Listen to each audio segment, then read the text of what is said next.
Wednesday, a mixture of sunny spells and scattered showers to end the day. Some of these will be heavy, thundery at times, perhaps during the early hours merging to give some longer spells of rain across southeast England. Showers frequent across Wales and southwestern parts too. Elsewhere, some clear spells developing, but a mild night. 13 to 15 Celsius for many of us. So that takes us into Thursday morning. Sunny spells across parts of the Midlands, northern England, southern Scotland, Northern Ireland. But showers soon get going here as we move through the day. Elsewhere, sunny spells and showers, perhaps some longer spells of heavy rain across Scotland. Showers will be heavy, thundery, some hail in there too, some difficult travelling conditions, but quite a warm and humid day again. Temperatures getting into the low 20s, 22 to 24 Celsius in the southeast, the low 20s elsewhere. Through into Thursday evening, showers continue for many, perhaps some longer spells of rain pushing into northern England, southern Scotland, this turning heavy at times. Later on, perhaps a drier interlude for some areas, but this area of rain pushing its way slowly westwards. In between and overnight, some clear skies, but temperatures again 13 to 15 Celsius, so staying on the warm side for early September. Friday morning, we've got outbreaks of rain pushing its way southwards across the northwest of the UK. Some of this heavy at times. A bit of uncertainty of how far south this pushes during Friday. In between, some clear spells, quite a bit of cloud around, some heavy showers. Perhaps coming drier as we move into the weekend for a time, ahead of more rain and temperatures in the low 20s for many of us.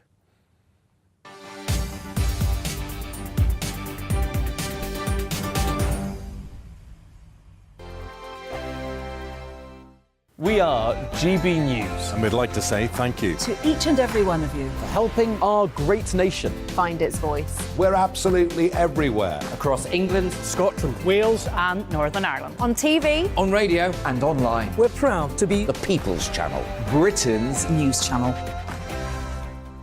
On the Mark Steyn Show, we cover the stories a lot of people are scared even to mention. The stuff that really matters with some of the world's biggest thinkers. Now is his opportunity to kind of take the steering wheel of history. Break away from the flop at 8 o'clock on GB News with the Mark Steyn Show.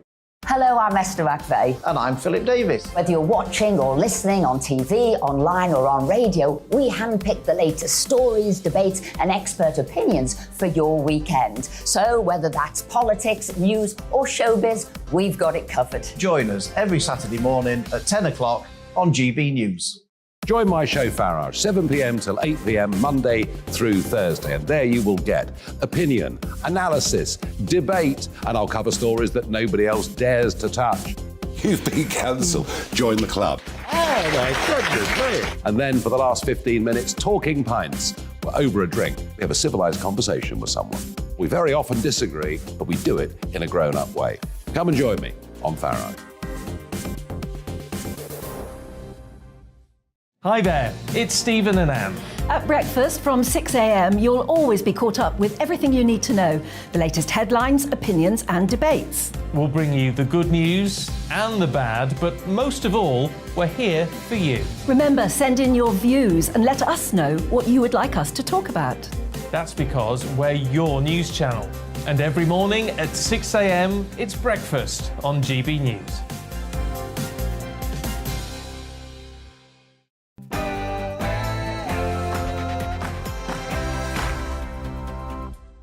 hello there, it's 6 o'clock. I'm Michelle Dewberry and this is Dewbs & Co, the show where we'll get into some of the things that have got you talking today. Now, we finally know what the top jobs in the Cabinet look like, who is going to hold them. I want your thoughts on that tonight. There's been lots of talk about that today. Sometimes you feel like you can't do right for doing wrong. Diversity has been discussed a lot. People just obsess on all the negatives, don't they, tonight? I want to start looking a little bit more positively at the future of this country. Tell me then your thoughts on the Cabinet. Are you brimming with positivity about the appointments, or are you a little bit more critical? Let me know your thoughts on that. And did you see Liz Truss's first PMQs today? I did, and I thought she was great. Did you? What did you reckon? I mean, I thought she put Keir Starmer in his place more than a few times, but I want your thoughts on that. And are you a Brexiteer? If you are, do you stand by your vote or do you regret it? Apparently, latest data shows that many Brexiteers regret voting that way. Well, I'm a Brexiteer, I don't regret it, but I want to know whether or not you are one and whether you do indeed have regrets. And if you did watch PMQs today, you might have noticed that one of the themes was energy. Now, we know tomorrow we're going to get the plan. We know what it's going to look like. But for today, there was lots of kind of jostling about who should be paying the price. Who should take the hit? Who should take the brunt? Should it be the producers? Should there be windfall tax? Should it be the consumers? So you tell me, we'll worry about the detail of the plan tomorrow, but the principle of who should take the hit. Who should it be? And tonight, I'll be joined by a couple of different people. One of them, though, is the chair of Positive News. So, for a change in the media, we're going to be brimming with positivity. But first, let's get up to speed, shall we, with tonight's latest news headlines.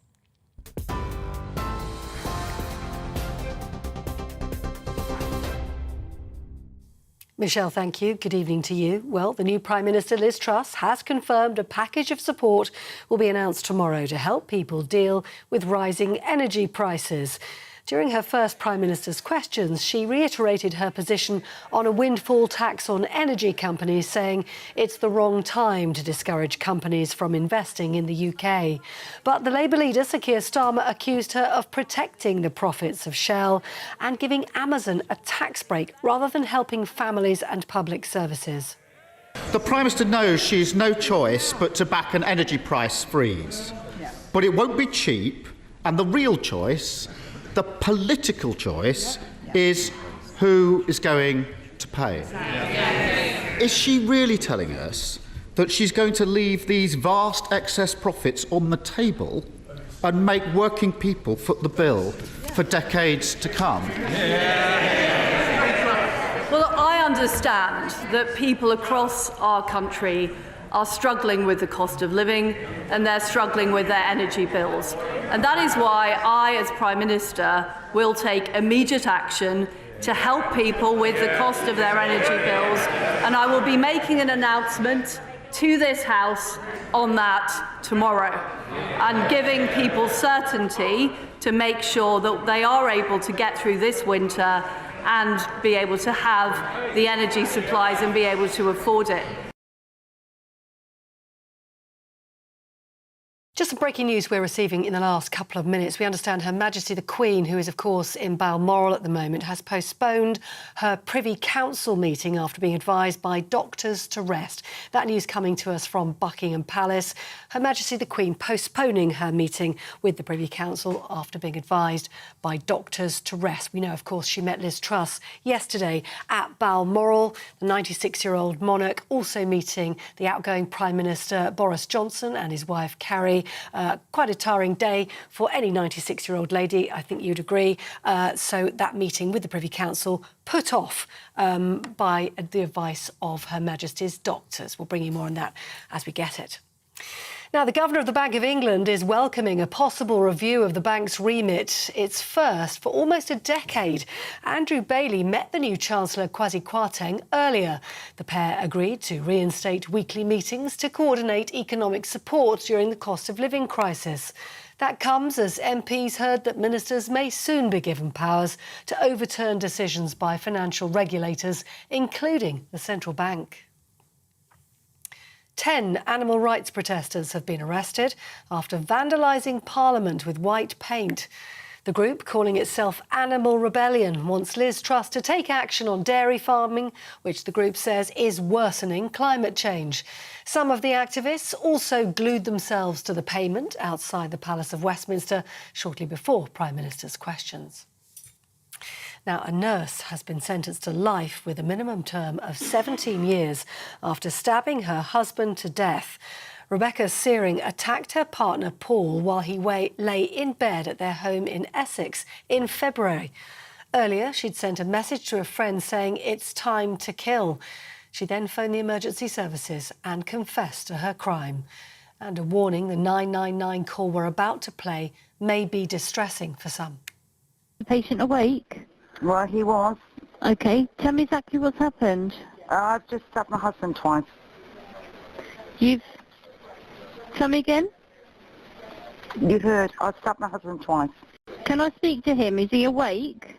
No, he's not really awake, mate. I think he's dying. Okay, all right. We have got help being arranged, okay? Yeah, now... you need to get the guys here now. All get right. the guys here now. The police arrest me and the EMS. I need the cops here now.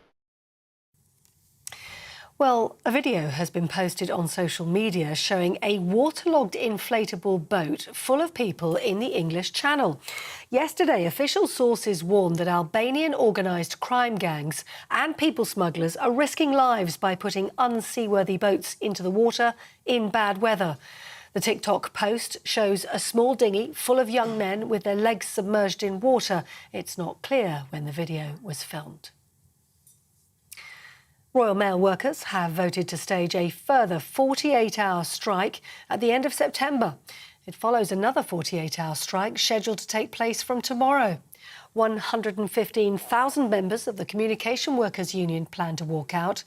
They're protesting against what they're calling an imposed 2% pay rise offer, which they say amounts to a real terms wage cut because of soaring inflation. The unions warn there could be more industrial action if the deadlock isn't broken.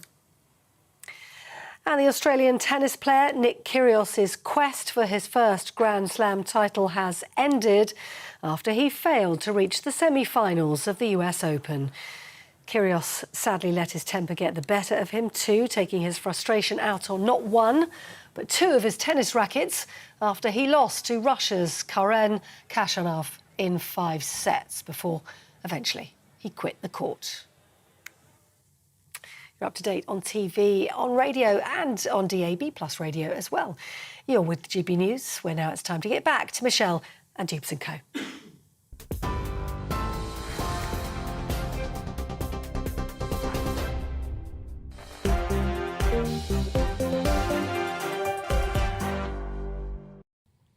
Thanks for that, Polly. Well, I don't know about you at home, but sometimes I listen to those headlines, and no offence to our fabulous Polly, but God blimey, what goes on in the world? It is quite depressing, isn't it? Let's face it. And I've appealed many times, you know, for positive news stories. I say often it'd be great, wouldn't it, to do a segment on the show just of positivity, upbeatness. And I put a thing on my Twitter once asking if you've got any positive news stories, can you share them with me? I think I got about one, so I had to abandon my segment. It was a very short-lived brainwave I had. So if you do have positive news, do get in touch with me, because I would love to do such a segment. But on that note, keeping me company tonight until 7 o'clock tonight, my panel includes the chair of Positive News, Martin Wright, and Baroness Jacqueline Foster, former MEP. Good evening to both of you. Pressure's on. I've built you up there, haven't I, Martin? You have, rather, but I'm used to that. Yeah, Michelle. pressure's on, pressure's on. I just think, honestly, the world is just so depressing. I do. It can be, but I sometimes think that journalists don't always do their job because they always focus on things going wrong. Right. And that's kind of understandable, but I think there's actually more of an appetite for people hearing, often just about ordinary people who are getting on doing things to make the world a bit of a sweeter place. Well, I've got an appetite for it. I just need the content, though. So if you do know of any positivity, any good news stories, tell me. I'd love to include some of them on my show regularly, so I would. I saw that great story the other day about the man that saved the driver's life on the motorway. Don't know if you saw that story? Yeah. Pulled in front of his car. The guy had a heart attack or something. Pulled in, saved his life. That's the kind of stuff that I want to get into tonight.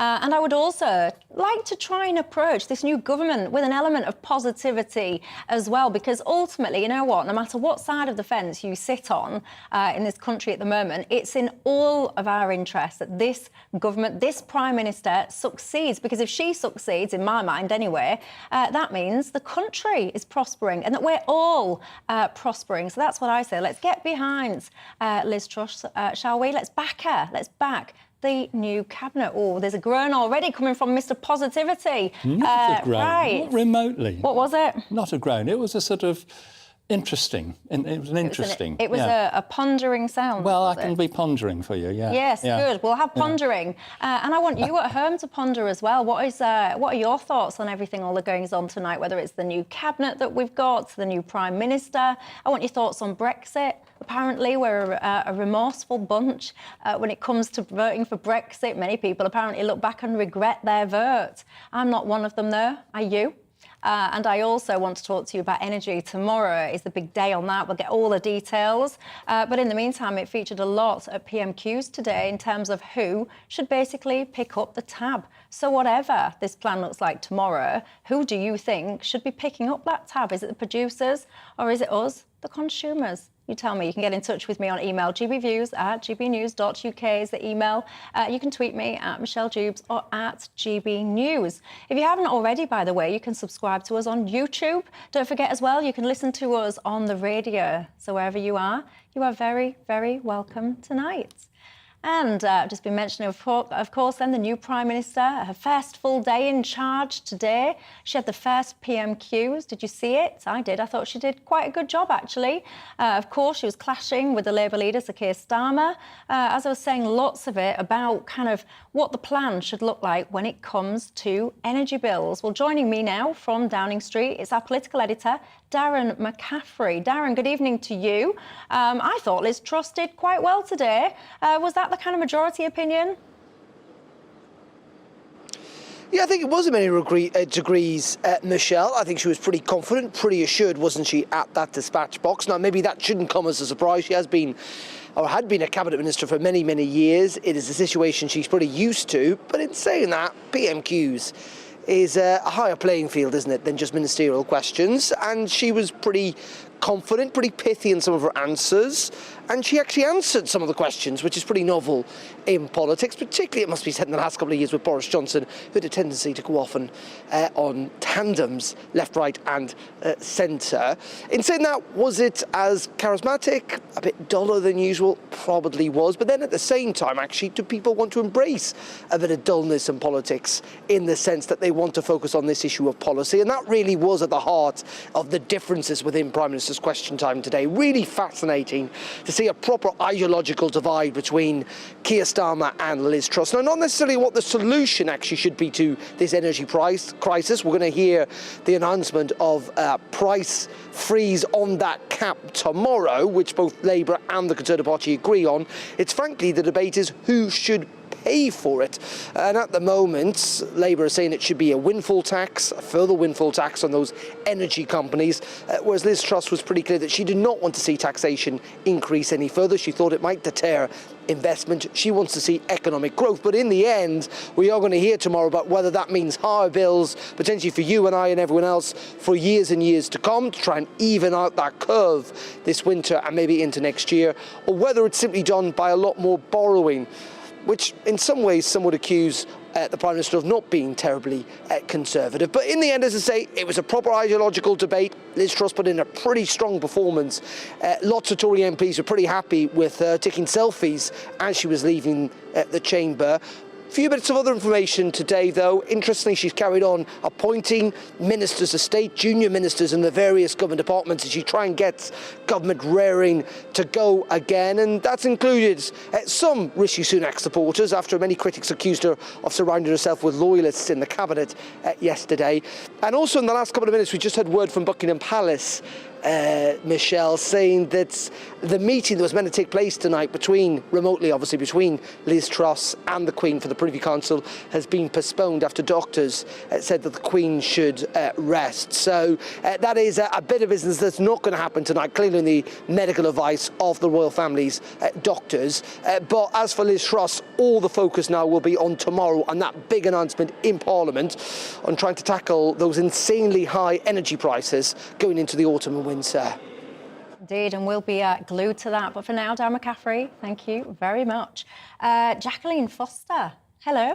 Michelle. Liz Truss, are you brimming with positivity about this new chapter in British politics? Well, the thing is, I am Baroness Positivity. Yes, so that's there are what we two want. positivities on this panel tonight. And yes, I was in the chamber today. Obviously, I was very saddened by what happened to our previous Prime Minister. I was a great supporter of his. And I like the way she's handled that situation. She was very upfront and very supporting of him. And today, I think she, well, you know, if it was going to be a football analogy, it was definitely 1-0 to Liz. And she absolutely wiped the floor with Keir Starmer, frankly. And what was that thought, actually? Because I'm just conscious people might not have seen anything out of PMQs. I've got a clip for you, a couple of clips. Let's just play that so we know what we're talking about in case you missed it. Can't she see there's nothing new about a Tory Prime Minister who, when asked who pays, says it's you, the working people of Britain? Well, there's nothing new about a Labour leader who is calling for more tax rises. It is quite extraordinary, isn't it, that there doesn't seem to be the ability in the Labour Party to find a female leader, or indeed a leader who doesn't come from North London. Yeah. I don't know what it is. I don't know what the issue is. Oh, ouch, that'll learn him. Jacqueline, yeah, as you were saying, she was very strong. Well, this continued for the entire time, and OK, you know, she's been at the dispatch box in different capacities for a number of years, but it is very different when it's PMQs and you're the Prime Minister. And I thought she was absolutely excellent. And of course, politicians all have their own style, but she's sort of got this sort of, I could see, or I felt anyway, she's sort of very funny, but she's not overtly funny. She comes out with these quips in this really sort of subtle way. I mean, the answer, the response, when Theresa May had asked her, we were talking about three Conservative female Prime Ministers, and then obviously she followed on from that about the Labour leadership, and they all came from North London. Yeah. So she came out with actually some very, very good responses, I think. Martin? Yeah, I'd agree. She was well prepped, and she got to her script well, and Theresa May set her up nicely, and she just had to nudge it into the back of the net, didn't she? Yeah. I think she's got the mother of all in-trays as a Prime Minister, hasn't she? She's probably got one of the toughest in-trays of a Prime Minister for probably my lifetime, actually. I think there's a certain relief all round that she's probably going to take things like PMQs a little bit more seriously than the previous incumbent. You know, at times it felt like he was doing, you know, a cross between half an hour's stand-up at his local Rotary Club and back being president of the Oxford Union, you know. And there was a sense that there was actually, like your correspondent said, a debate between the two of them.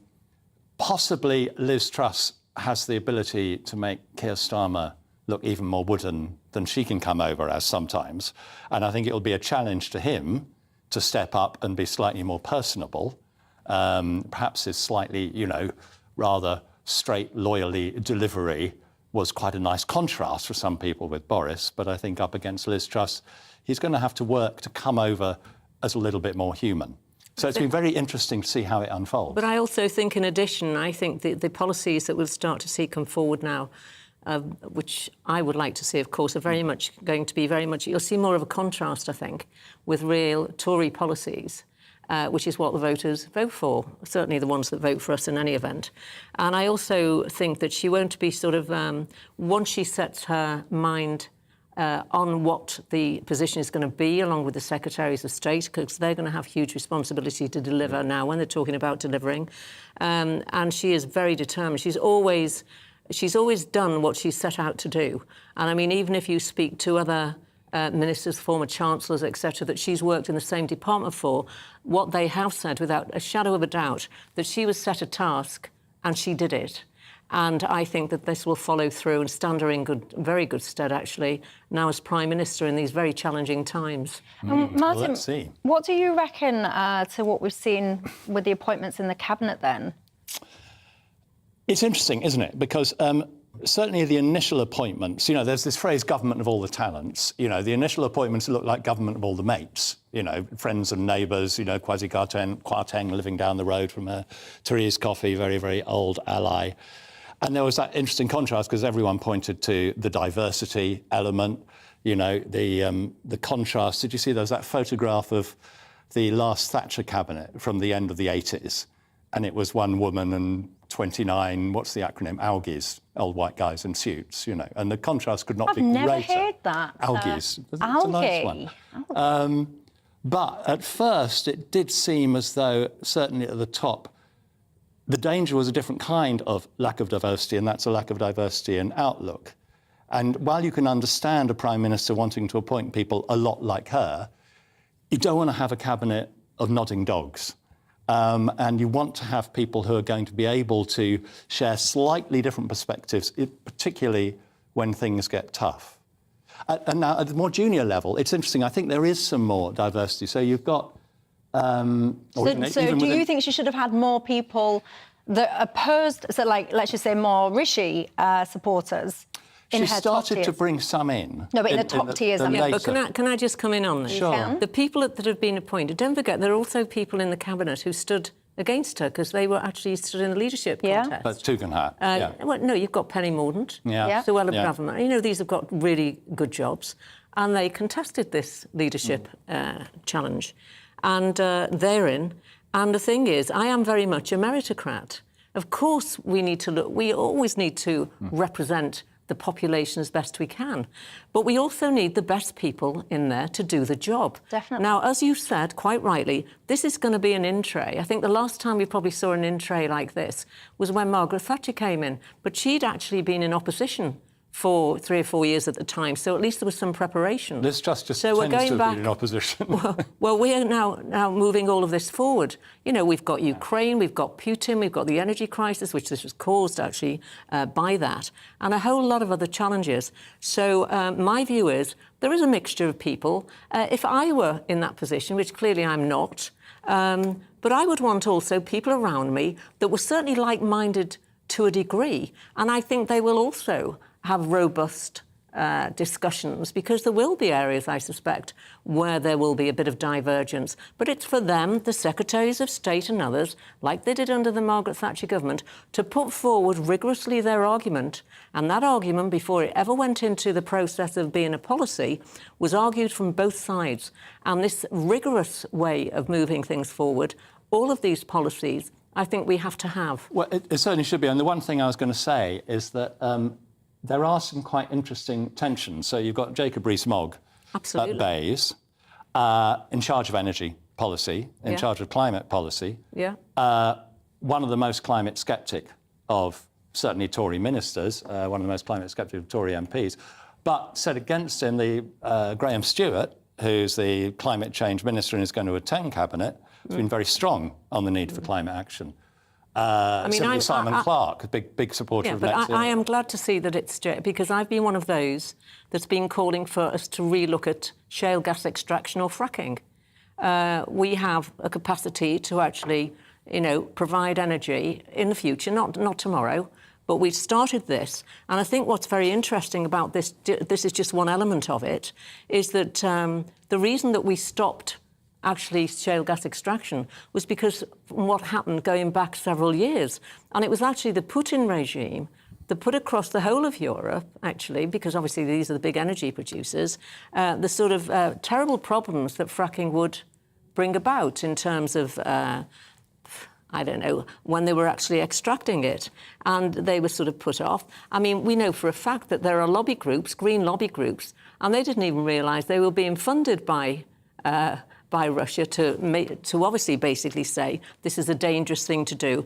But it's not. And we're going to come on as well to energy in a second after the break.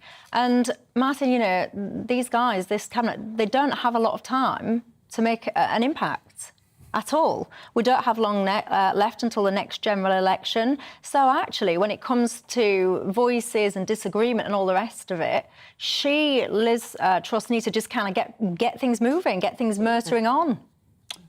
Absolutely, and it's not going to be easy to do so. It will be. Well, I think we're going to come on to talk about the energy price cap and how that's going to be funded, and doing so in a way that doesn't spook the markets is going to be challenging. But let's see what she comes up with. I think we're going to talk about that in a minute. We are indeed. My final question to you, though, Jacqueline, as a woman.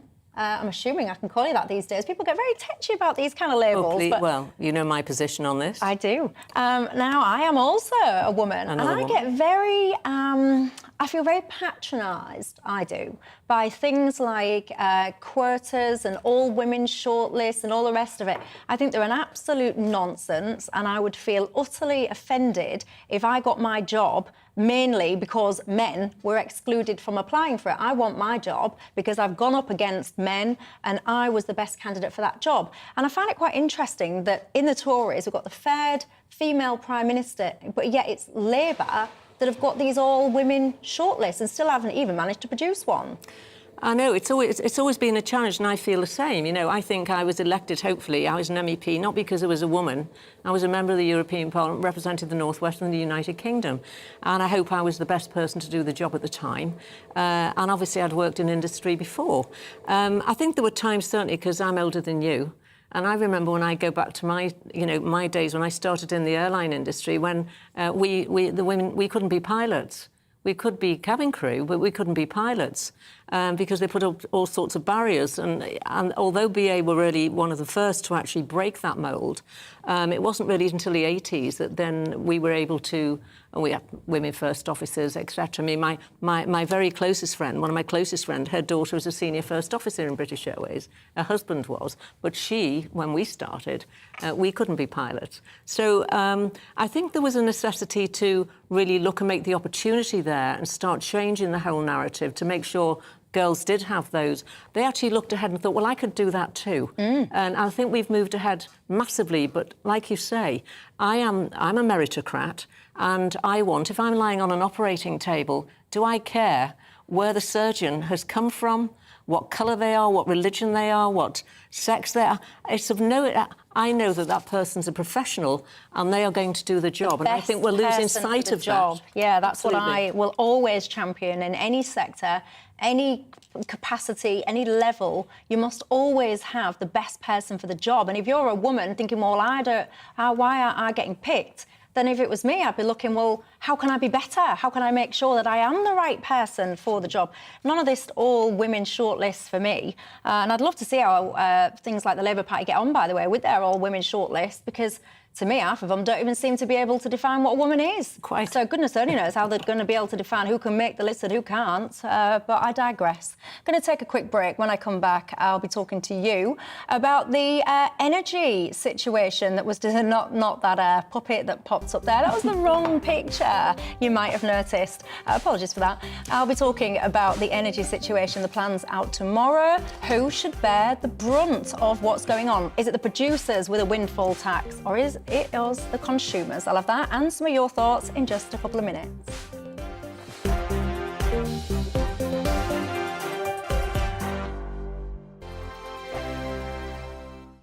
We are GB News. And we'd like to say thank you. To each and every one of you. For helping our great nation find its voice. We're absolutely everywhere. Across England, Scotland, Wales and Northern Ireland. On TV, on radio and online. We're proud to be the People's Channel, Britain's news channel. On the Mark Steyn Show, we cover the stories a lot of people are scared even to mention. The stuff that really matters with some of the world's biggest thinkers. Now is his opportunity to kind of take the steering wheel of history. Break away from the flock at 8 o'clock on GB News with the Mark Steyn Show. Hello, I'm Esther McVeigh. And I'm Philip Davis. Whether you're watching or listening on TV, online or on radio, we handpick the latest stories, debates and expert opinions for your weekend. So whether that's politics, news or showbiz, we've got it covered. Join us every Saturday morning at 10 o'clock on GB News. Join my show Farage, 7 p.m. till 8 p.m. Monday through Thursday. And there you will get opinion, analysis, debate, and I'll cover stories that nobody else dares to touch. You've been cancelled. Join the club. Oh, my goodness me. And then for the last 15 minutes, talking pints. We're over a drink. We have a civilised conversation with someone. We very often disagree, but we do it in a grown-up way. Come and join me on Farage. Hi there, it's Stephen and Anne. At breakfast from 6 a.m, you'll always be caught up with everything you need to know, the latest headlines, opinions and debates. We'll bring you the good news and the bad, but most of all, we're here for you. Remember, send in your views and let us know what you would like us to talk about. That's because we're your news channel. And every morning at 6 a.m, it's breakfast on GB News.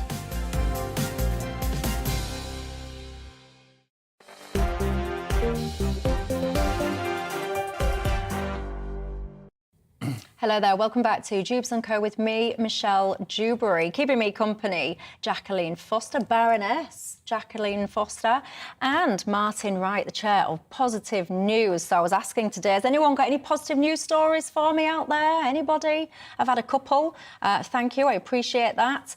Who have I got? Terry, you say, my lovely wife Susan starts her new job next week. I like that. Congratulations, Susan. Don and Linda, they've got a positive thing. It's our 48th wedding anniversary today. 48 years. Cool, blimey, that is some achievement.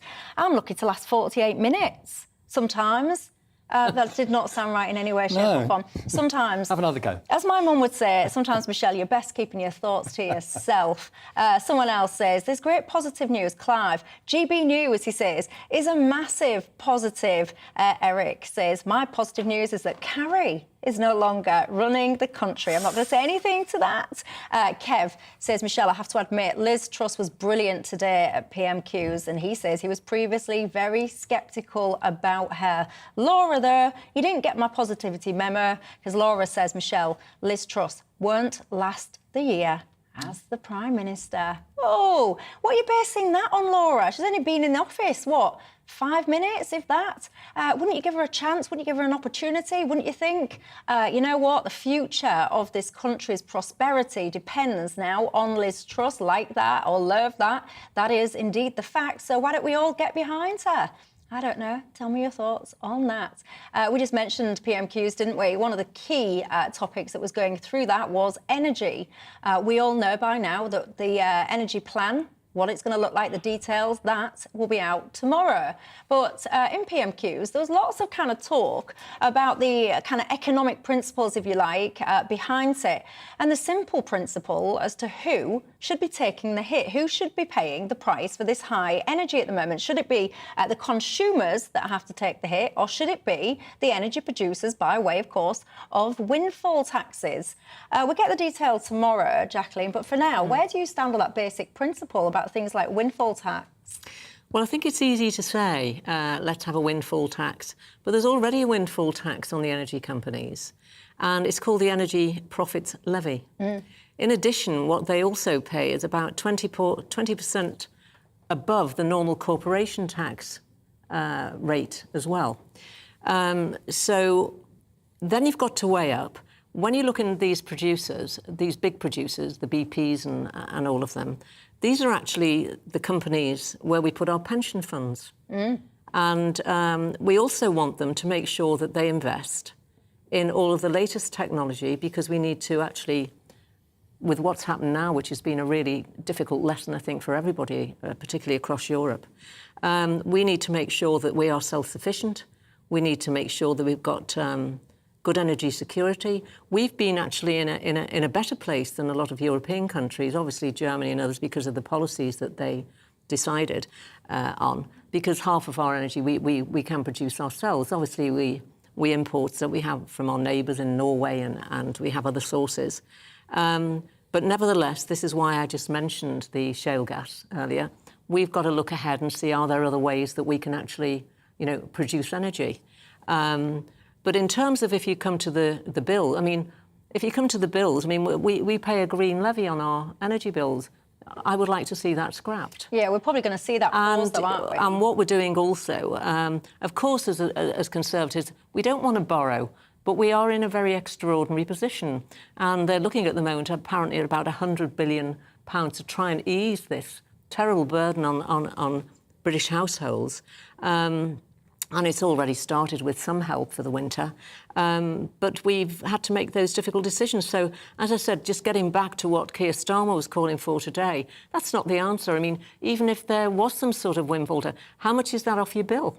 Is that off every week or every month, or is this a one-off, or what does that mean? So I think it has to be balanced.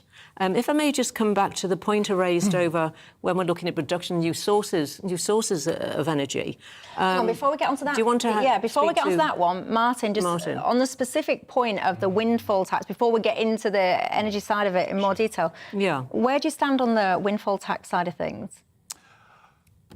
If a windfall tax itself could do the job, governments would do it because it would be hugely politically popular. Yes, that's right.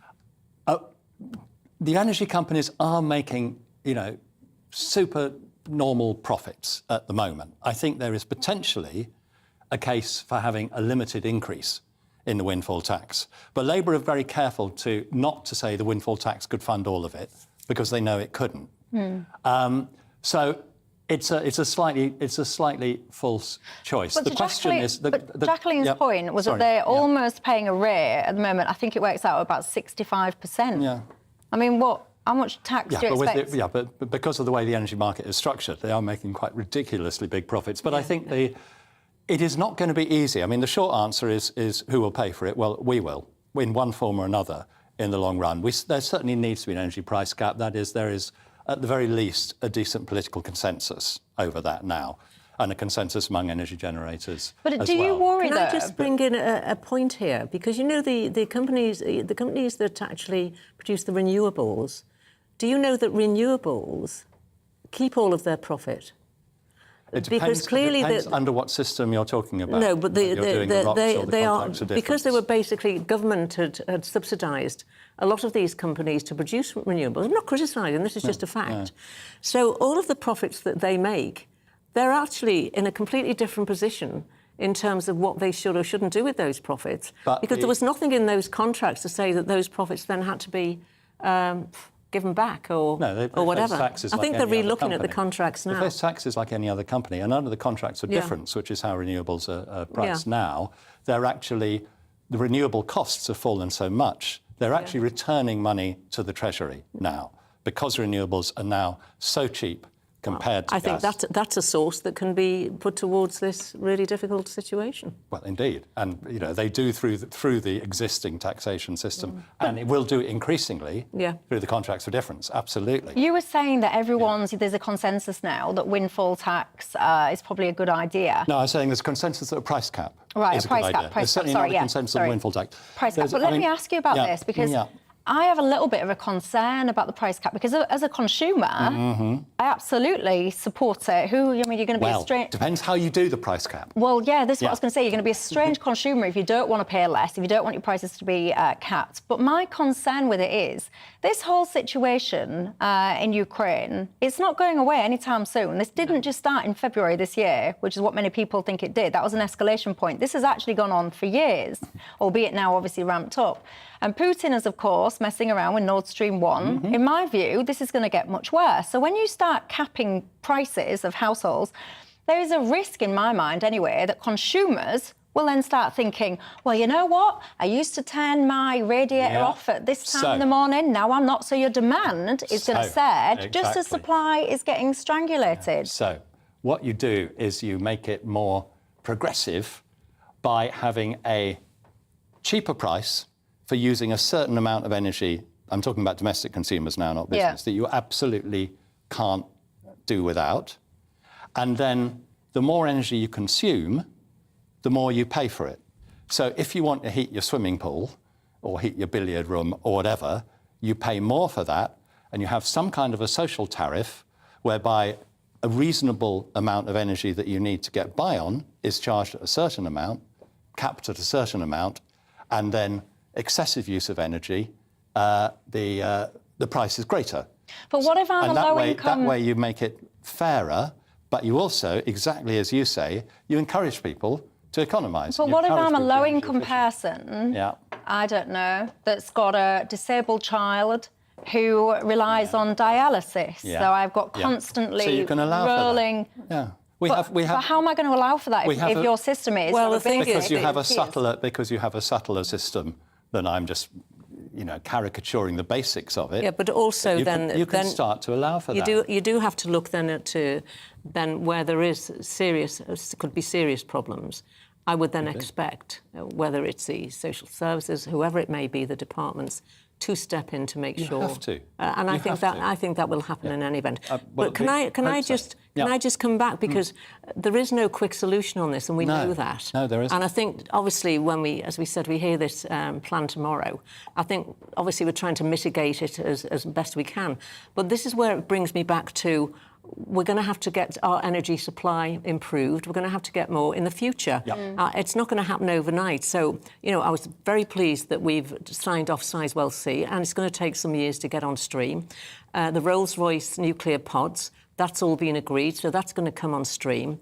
And then if it can just come back to shale gas, and I'm not saying that, as I said, this is a fundamental answer, but if you go back to 2014, I'll just touch on the sort of Russian interference that took place.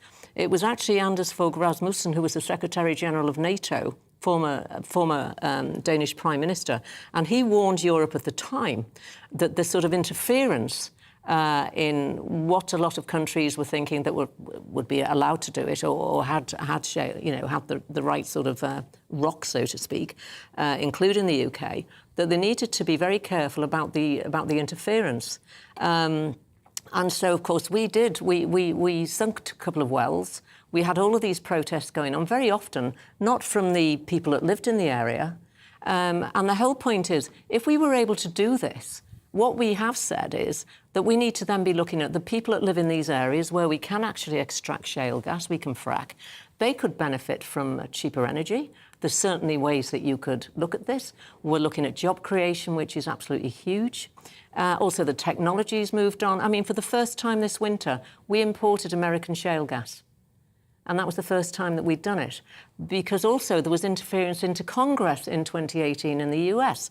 And they were getting a lot of this sort of misinformation through. But they, of course, the Americans had already started extraction over a number of years. And so I think that we need to look at this series. The good thing that Boris Johnson did do, he, at the end of this, I'd raised this over the last few months, and it had all been sort of put at one side. But he did stop the 2 wells up in Lancashire being filled in.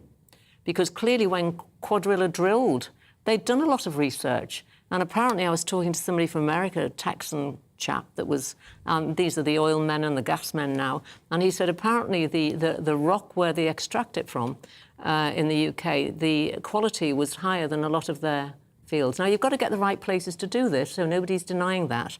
But I think a lot of the British public, if we can do this, would be very, very supportive. And then that brings on stream, as the years go on, another source. I think we've got 33 trillion cubic metres of shale gas under It's there. one thing to be positive about fracking, and I know that many of you guys at home are, because you get in touch with me frequently and tell me that. But would you be positive about fracking in your own back garden, so to speak? Because that's when you start talking about the close proximity to your own home. It feels to me, going by the sense of what people say to me in my inbox every night, it seems to me that kind of varies. So if you are a fracker, is that kind of subjective to where it is, as long as it's not in your own back garden? NIMBY. Yeah. We had coal mines in villages. Would you be, you tell me at home, would you be, you say about coal mines in villages, and I've just remembered that awful story in Wales about that school that had all of that. I remember it. So yes, we did have coal mines and the like in communities, but we're not all. These communities grew up around the mines. Well, we're not going back to that. But there you go. Well, you tell me. And Martin was just about to say so. He was just about to start another sentence about energy, but for time reasons, you have to hold that sentence because, ladies and gentlemen, we're going to go to a break, and when we come back, I'll be talking about the B word. I thought those days were gone. I thought it was done and dusted. But apparently, latest data shows that many Brexiteers regret their decision. I was a Brexiteer. I don't regret it. What about you? Tell me, and I'll see you in a couple of minutes.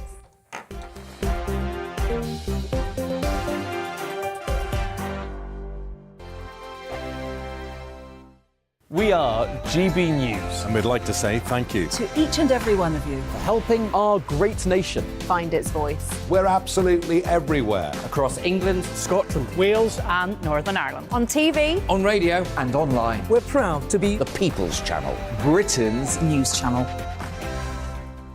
On the Mark Steyn Show, we cover the stories a lot of people are scared even to mention. The stuff that really matters with some of the world's biggest thinkers. Now is his opportunity to kind of take the steering wheel of history. Break away from the flock at 8 o'clock on GB News with the Mark Steyn Show. Hello, I'm Esther McVeigh. And I'm Philip Davis. Whether you're watching or listening on TV, online or on radio, we handpick the latest stories, debates and expert opinions for your weekend. So whether that's politics, news or showbiz, we've got it covered. Join us every Saturday morning at 10 o'clock on GB News. Join my show Farage, 7 p.m. till 8 p.m. Monday through Thursday, and there you will get opinion, analysis, debate, and I'll cover stories that nobody else dares to touch. You've been cancelled. Join the club. Oh my goodness me! And then for the last 15 minutes, talking pints. We're over a drink. We have a civilised conversation with someone. We very often disagree, but we do it in a grown-up way. Come and join me on Farage.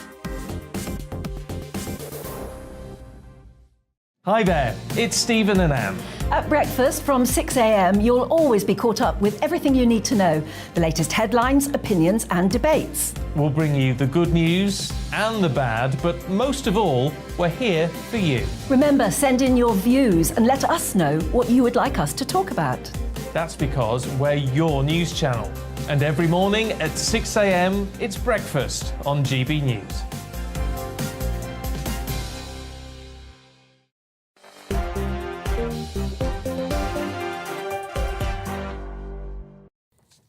Hello there, welcome back to Dewbs & Co, keeping me company, Jacqueline Foster and Martin Wright.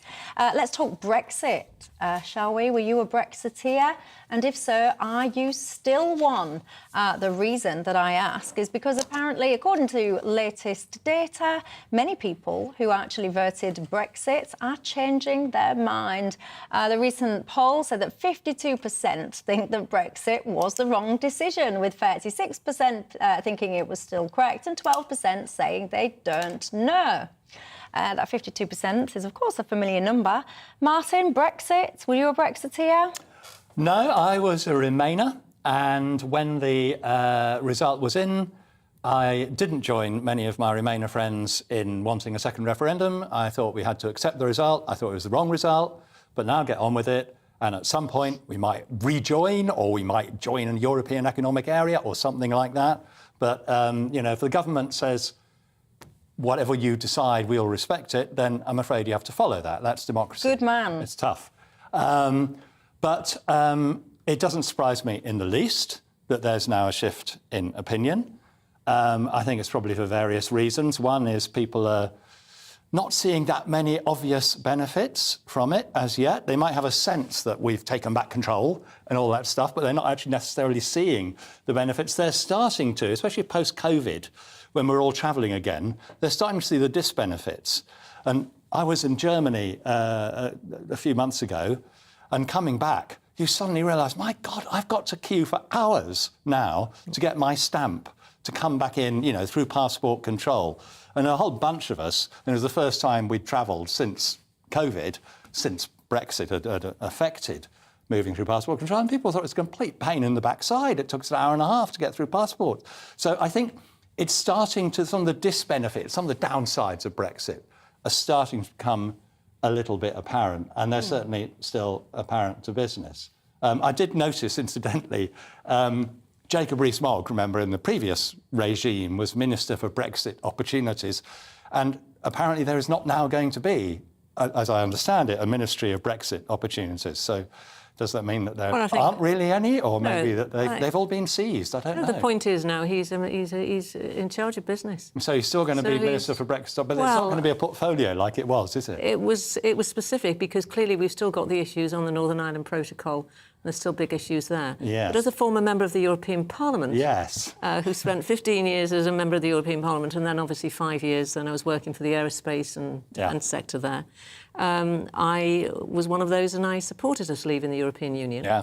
In terms of where the polls are now, I remember very clearly on that night in 2019 where the polls told us that we were all going to be staying, and they were not right. Now, I'm not saying necessarily that there could be some movement, but equally, I think when we've had 2 years of COVID, which has been absolutely horrendous and has had a really devastating effect on the economy, that it was very difficult trying to get some of this stuff obviously moving, because we've got, 40 years of legislation that we're trying to move. We are taking it through Parliament, moving these what's called statutory instruments.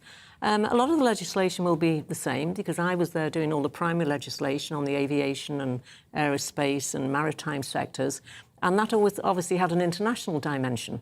So, You know, and we were often very much in line in any event. And so, you know, it's just a matter of how you just change how it works in terms of what's written at the top of the bill, in a way. But we do have an opportunity where we can actually then look at some of the legislation that hasn't really benefited the economy that well, if I may finish, and that we will be able to change it, because that's why we have a parliamentary democracy. And there's also some legislation that we didn't really want at that level, which really was about subsidiarity and about local authorities being able to deal with that. But it was a bit of a blanket. If I may just conclude by saying, I've come through the airport a couple of times in August, and of course there were horrendous problems with security and stuff like that. I didn't actually have that. In terms of the stamp in my passport, I went through in a few minutes. Did you? I mean, the thing is, you're able to also use the, you know, the electronic gates. Fortunately, they're all working again. And even going into Spain, I was in Spain a couple of times, and they were actually very efficient with it as well. You know, it went through there, and they went stamp, and off you go. But even so, all the years I commuted as an MEP, and I've travelled because I was in the airline industry, more often than not, I still had to go and have the passport checked if I was coming through Germany from Strasbourg. They would always be checking my passport before I got on an aircraft in Stuttgart or wherever it was. So I think there will be an element of, you know, it's slowed down a bit. But I think also some of the silly things that have taken place have been actually quite unnecessary, and it just needs to all be grown up while we all just, you know, crack on. Martin. Well, I'm going to agree with you on one opportunity, and one, for me, very good thing that came out of Brexit was we leave the Common Agricultural Policy. Absolutely. Which is the most ridiculous policy, particularly as it affects British farmers and the British environment, because you just get paid for having land, and the richer you are, the more and the land fisheries you've got, policy too, the more money you've got. if I may say. Whether the government is able to replace that, to give farmers some kind of certainty and to do something to halt the great decline in soil quality and river quality and biodiversity in our fields and so on, has yet to be seen. There's a lot of uncertainty over that, but that is one. Yeah, but if I may say, those directives came from the European Union. The fact that now we are out of the Common Agricultural Policy, similar issues with fishing, means that we can determine then what we want to do. I'm agreeing with you. Getting out of CAP is an excellent idea. So these directives, what they were doing, which affected soil or affected all sorts of things, these came out of the European Union, which we complied with as members of the European Union. It wasn't the directives that caused the problem. Well, the legislation and the directives we had to comply with. No, I have to say. The CAP, which incentivised all sorts of things that really don't help. No, I don't. And it doesn't help farmers make a living. I absolutely agree. So there is an opportunity there. Yes. The government is, at the moment, rather pussyfooting around what needs to be done. So we're looking for progress there. I think we'll start to get some certainty now with a lot of the policies. I'm an optimist. Excellent. Positive optimist. We need optimists. That's what we need. Jason, you're not an optimist though. My viewer at home, he says, I voted Brexit and I regret it. He says Brexit, Britain is not up to it. Jason, have you not been paying attention tonight? Positivity. That's what I said at the start of the programme. Many of you, though, getting in touch, saying that you voted Brexit and you absolutely don't regret it. Lots of you have been getting in touch about positivity as well. You agree with me that you want to see more of it in the world. So I'm going to end with this story because I think it's a nice one. One of my viewers has been in touch saying, Michelle, I've got MS and recently I had a bad relapse. However, upon recovery what she's basically saying is she's now got a wonderful development as part of her recovery. Her hand, or their hand, I don't know if you're a man or a woman actually, you've not been able to feel with any sensation at all for the last 8 years, but over the last few days, they've just got 99% of their feeling back in their hand, plus 60% strength and 70% dexterity. They say for them, this is the most outstanding, fantastic, positive news, rediscovering how things feel. Fluffy top, leather chair, velvet sofa, my things, they say, I could actually feel them. And you see, it makes me just pause because this world can be a down, depressing, awful place. But sometimes we've got to press pause and remember we have an awful lot to be grateful for. I wish you the best with your recovery, by the way, and keep your positivity coming through. But that's all we've got time for. Martin, Jacqueline, thank you very much for your time. Someone's written and said, you're the best panel I've had. Yay. We'll take that. Right then, everyone, have a lovely night, and I'll see you tomorrow. Up next is Nigel Farage. Yes, Michelle, hello. We're going to debate tonight the first gladiatorial clash that took place between the new Prime Minister and the leader of the opposition, Sir Keir Starmer. Who won the first round is tonight's big debate. And it was fascinating. For the first time in years, we saw two party leaders with clear ideologies. Wow, what a refreshing change. But before all of that, let's get the weather. Hello there, I'm Greg Dewhurst and welcome to your latest forecast from the Met Office. Over the next few days we'll see a mixture of sunny spells, scattered heavy and thundery showers, and particularly warm overnight as well. The reason for the unsettled weather at the moment is this area of low pressure. It has been with us most of the week and it isn't going anywhere quickly, remaining unsettled for many of us. And if we take a look at the details for the rest of Wednesday, we can see frequent showers blowing in across the south and the west, closest to the centre of that low pressure system. Overnight though, showers for most areas, perhaps some drier interludes across northern England, southern Scotland, but overall a warm night to come. Temperatures double figures for many, 12 to 15 Celsius. So a muggy start to Thursday morning. Some really heavy showers developing through the central belt of Scotland first thing. A Met Office warning in force here. Elsewhere, a mixture of sunny spells and scattered heavy showers as we go through the day. Some rumbles